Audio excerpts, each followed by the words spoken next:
कल लेह जाएंगे। गृह राज्य मंत्री लद्दाख का दौरा करेंगे। जी किशन रेड्डी कल गृह मंत्री से मिला था लद्दाख का डेलीगेशन, और अब देखिए ये खबर आ रही है जी किशन रेड्डी जो कि गृह राज्य मंत्री हैं वो लेह का दौरा करने के लिए वहां पहुंच रहे हैं।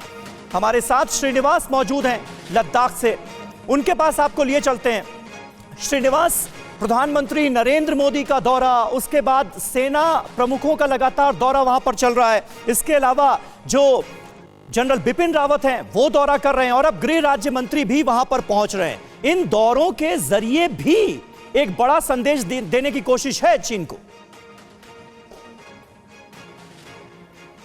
समीर, बिल्कुल सही फरमाया आपने। साफ साफ ये सीधा इशारा चीन की तरफ है कि आप सावधान हो जाओ, हम पूरी तरह से तैयार हैं। और ये दिखा रहा है, हमारी राजनीतिक शक्ति भी दिखा रही है। जो केंद्र में बैठी हमारी सरकार है वो अपनी राजनीतिक शक्ति भी दिखा रही है कि हमें कमजोर मत समझना। हमारी सेना तो जांबाज है ही, लेकिन हमें भी हमारी राजनीतिक शक्ति को भी कमजोर मत समझना। पहले ही जहां तक बात करें, अगर हम याद करें, जब प्रधानमंत्री LAC पर आए थे और उन्होंने सैनिकों को संबोधित किया था, वो संबोधन सिर्फ सैनिकों के लिए ही नहीं था, बिना नाम लिए चीन को एक सीधा संदेश था। उन्होंने विस्तारवाद के साथ विकासवाद की बात की थी और विस्तारवाद का विरोध किया था जो चीन को सीधे सीधे चुनौती थी। और कल जो संयुक्त राष्ट्र संघ में प्रधानमंत्री मोदी का भाषण था, हम कह सकते हैं कहीं ना कहीं ये उस दिन के संदेश का विस्तार था, क्योंकि वहीं बता दिया था प्रधानमंत्री ने कि हम विस्तारवाद का विरोध करते हैं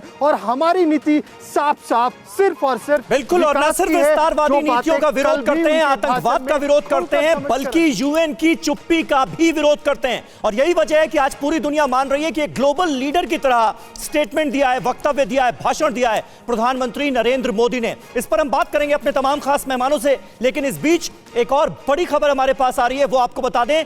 LAC पर चीन से युद्ध का खतरा और बढ़ा है। LAC पर शुरू हुई है बर्फबारी और अब तनाव बढ़ सकता है। ठंड बढ़ने पर जताई गई थी युद्ध की आशंका, ये जानकारी आ रही है। LAC पर बर्फबारी की फिराक में ही था चीन।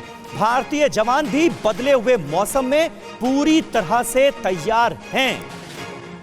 और एक और अहम खबर आपको और दे दें, LAC पर चीन की बड़ी साजिश का खुलासा हुआ है। चीन ने LAC पर बड़े बड़े लाउड स्पीकर्स लगा दिए हैं।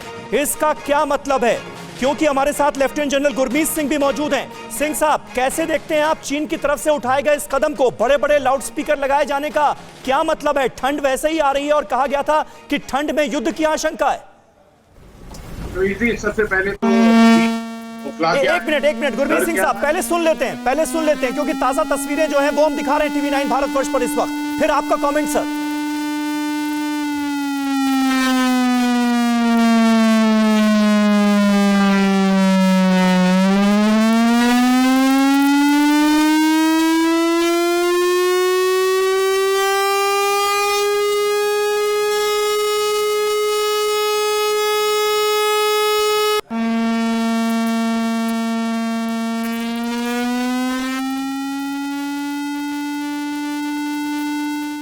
गुरमीत सिंह साहब, तस्वीरें भी हमने दिखा दी, आवाज भी सुना दी, बड़े बड़े विशालकाय लाउड स्पीकर लगा दिए गए चीन की तरफ से, क्या मैसेज है ये?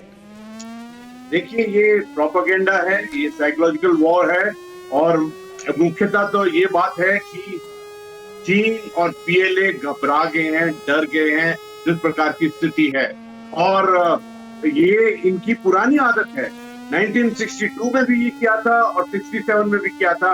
67 में जब नथुला झोला ने भी यही हरकत की थी और इसका जो मुंह तोड़ जवाब दिया था नथुला में, जब इसके 4000 सैनिक मरे थे। बस ऐसा ही माहौल है एक बार फिर। सुमित चौधरी हमारे डिफेंस करेस्पॉन्डेंट हमारे साथ मौजूद हैं। सुमित, आप क्या अपडेट दे सकते हैं? ये बड़े बड़े लाउड स्पीकर लगाकर सायरन बजाकर दिखाने की कोशिश क्या की जा रही है चीन की तरफ से? देखिए, ये चीन का साई ऑप्स है, ये लगातार डराने की कोशिश की जाती है। आपको याद होगा कि 1962 में भी कई जगहों के ऊपर इसी तरीके के बजाकर लाउड स्पीकर, ना चाइनीज में बल्कि में हिंदी भाषा के अलावा अगर सामने वाली कंपनी पंजाबी है तो भाषा में, मराठी है तो मराठी लैंग्वेज में। और ये साई ऑप्स होता है ये बताने की देखिए सुमित आपके ऑडियो में थोड़ा डिस्टरबेंस आ रहा है। श्रीनिवास, अगर आप जवाब दे सकें। आप खुद एलएसी से जुड़े तमाम इलाकों का दौरा कर रहे हैं और अब एलएसी के उस पार क्या हो रहा है ये हम दिखा रहे हैं अपने दर्शकों को। समीर, देखिए जिस तरह से सुमित बता रहे थे, बिल्कुल सही कह रहे थे। कहीं ना कहीं एक तो कोशिश होती है कि ध्यान भटकाया जाए, जो हमारे भारतीय सैनिक इस तरफ मुस्तैद हैं उनका ध्यान भटकाया जाए। अभी तो हम सिर्फ सायरन की आवाज सुना रहे, आपको सही में हंसी भी आएगी और सोचेंगे ये चीन कर क्या रहा है।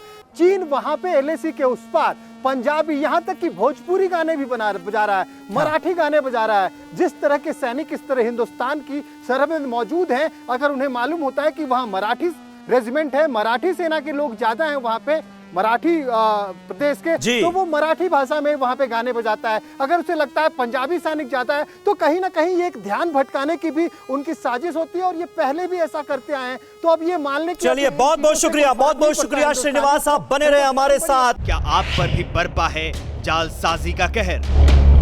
सपने टूटे आपके, न घर के न घाट के।